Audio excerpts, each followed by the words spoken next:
everybody.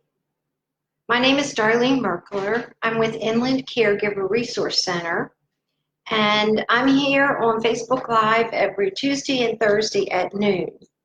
And it's just a short 15-minute presentation on different topics that help family caregivers, but also all of us in general.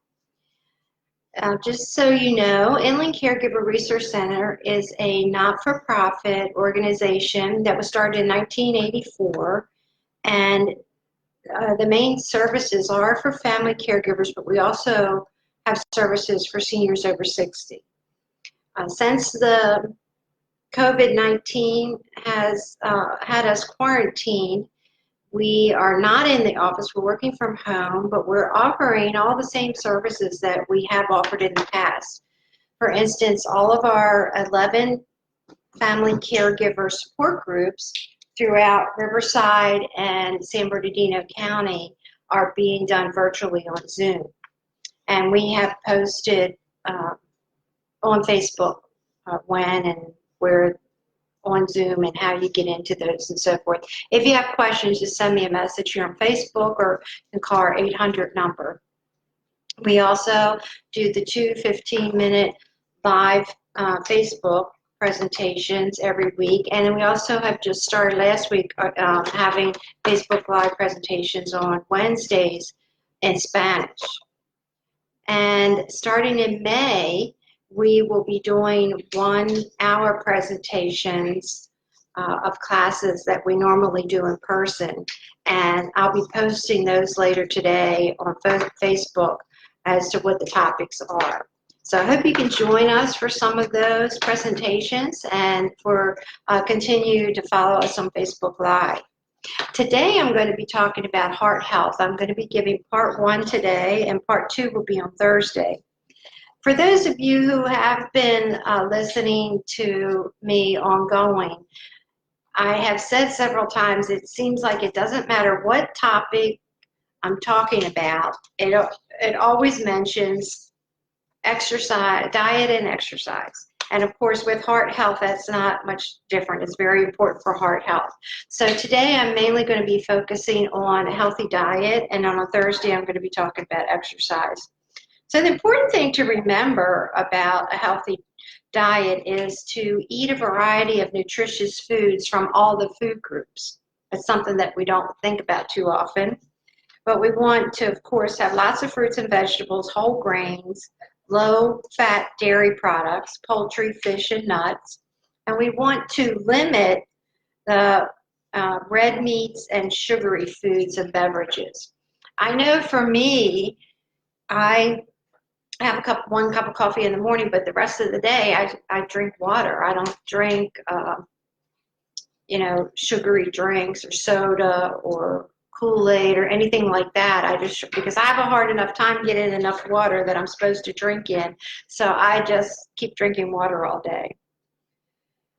So that's a good idea. So we also need to drink plenty of water.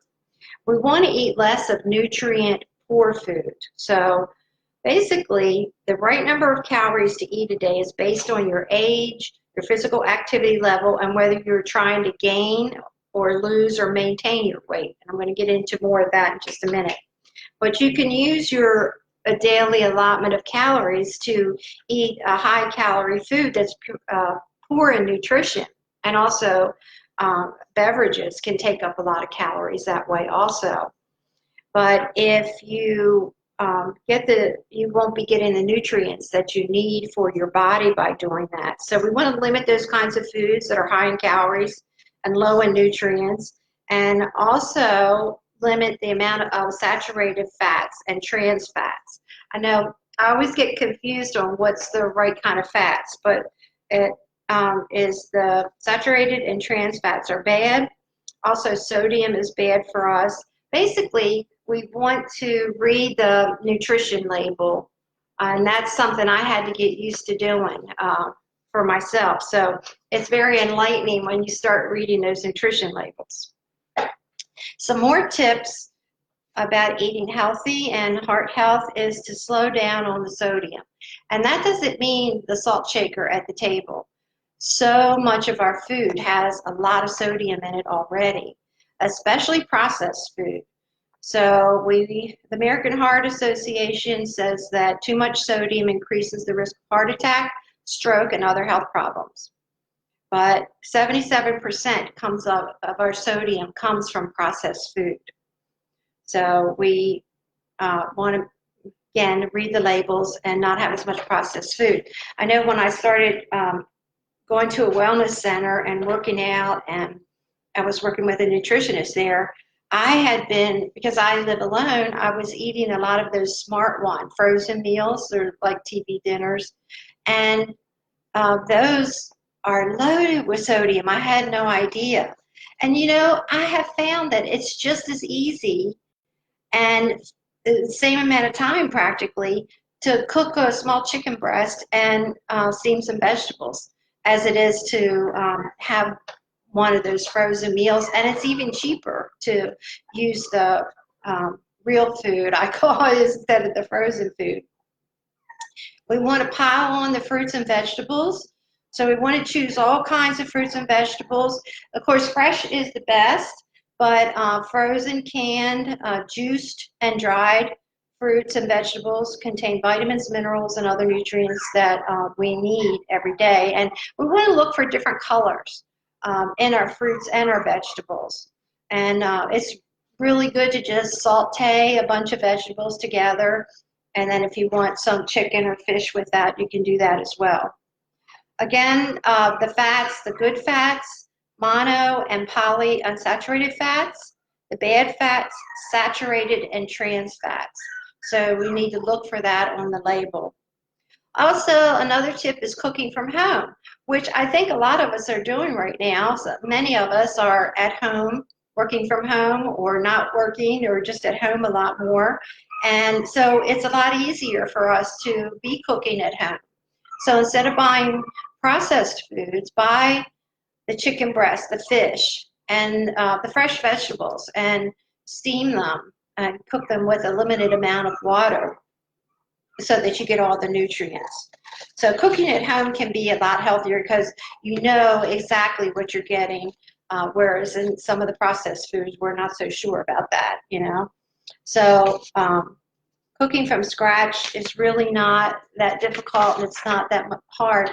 A lot of times what I like to do, even when I was working outside the home, was to put something in the crock pot in the morning and then come home after work, and it smells so good in the house and everything's all ready to eat. So I think they call them some fast cookers or something else now, but they used to be called crock pots. Okay, a couple more tips. If you want to burn up as many calories as you're taking in, because obviously if you eat more calories than you're burning, you're going to gain weight. If you want to maintain your weight, you want to burn as many calories as you're eating. So first of all, you have to know how many calories you're supposed to eat. I looked that up, and 1 pound equals 3,500 calories. That's a lot of calories. So if you want to try to lose weight, you can just try cutting your calories by 500. And you can do that not just by cutting your calories 500, you can cut your calories 250 and then exercise 250 calories. So that if you did that every week, you eliminated 500 calories either by not eating 500 calories or by exercise and diet, you would lose 1 pound a week, which is a healthy weight to lose, and you would keep it off. The recommended calories for women to maintain your weight is 1,200 to 1,500 a day, and for men, 1,500 to 1,800 a day. So that's just a round figure to give you an idea. So you don't want to eat more calories than you're burning up every day. You want to either increase the intensity of your physical activity to match the number of calories that we're taking in. And I think right now, a lot of us are less active and we're eating more calories because we're eating comfort foods, because we're bored, because we're at home. So we have to, this presentation is just as much for me as it is you, believe me. So you want to increase your exercise, just take a walk. The American Heart Association recommends 30 minutes a day. Some of us can't do 30 minutes all at one time, so break it down into 3 or 4 10-minute segments a day. So for me, I walk my dog 3 to 4, usually 4 times a day for 10 minutes each time. I have to go get my little baby and show you. Hold on. This is my newest addition to my family. This is Chloe, and she knows she's not getting my attention, so she's crying. Anyway, I'm sorry. So 3 or 4 10-minute exercises a day, like on a treadmill or walking outside. The American Heart Association says to lower your blood pressure and your cholesterol, and they recommend 40 minutes of exercise a week, aerobic exercise of moderate to vigorous intensity, 3 to 4 times a week. So that's not too bad, and especially if you break it down into the 10-minute segments, that's not too bad. The last part I want to talk about is if you want to lose weight, obviously you want to burn more calories than you're eating. So it's 2 parts, like we always talk about, is food and physical activity. So wise food choices can help you eat fewer calories. That's the one thing I learned when I was seeing a nutritionist, was eating more protein and less carbs and sugar made me feel more full. And I have a tendency to not eat enough protein. I think a lot of us probably have that problem. And then the physical activity helps you burn off some of the calories that you consume. And then also portion sizes.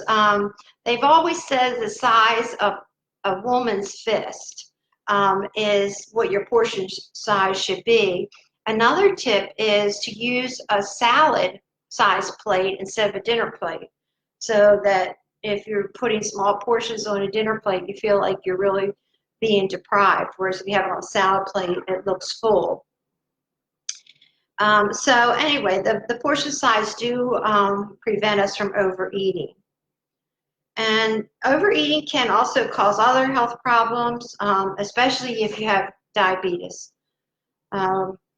Let's see. So they say about a half a cup to 1 cup as far as about a fist size, and that would be for vegetables and so forth. For the meats, like chicken and fish is what we want to mostly concentrate on if you want to eat meats, and they say that portion size should be the size of a deck of cards. So vegetables, salads, and a lean meat is basically what we want to concentrate on. So on Thursday, I'll be talking about exercise and body mass index and things like that to help us to eat more healthy and to have a healthier heart. I just want to close by letting you know that Inland Caregiver Resource Center is able to provide all the services that we have provided in the past. Of course, it's all virtual now. So I had mentioned in the beginning, but I don't think anybody was on at that time. We have 11 family caregiver support groups throughout San Bernardino and Riverside County, and those are all being done virtually through Zoom, and they've been going very well. Of course, I have the Facebook Live on Tuesday and Thursday at noon, and we started last week with the Spanish-speaking Facebook Live on Wednesdays, and I'll be posting all of this on Inland Caregiver Resource Center page for your reference. In May, we are going to be starting our 1-hour, what we call Toolbox Presentations. They are one-time, usually they are anywhere from 1.5 hours to 2-hour presentations that we give in the community on different topics. And we are doing 1.5 hours on Zoom starting in May. So we figured with the logistics of Zoom and everybody checking in and everything, the presentation would actually be about 1 hour. And you will need to register for those classes. So I'll be posting later today the list of the classes that we're offering in May. So we're really happy that we're able to offer all the services that we've always offered. And for many family caregivers, this is actually better because they can do it virtually, and sometimes caregivers aren't able to leave their family members, so this works out really well. So anyway, I hope you're enjoying the presentations and that you can share them with families and friends that might benefit from them. And I hope to see you on Thursday for part 2 of Heart Health. Have a great day. Bye.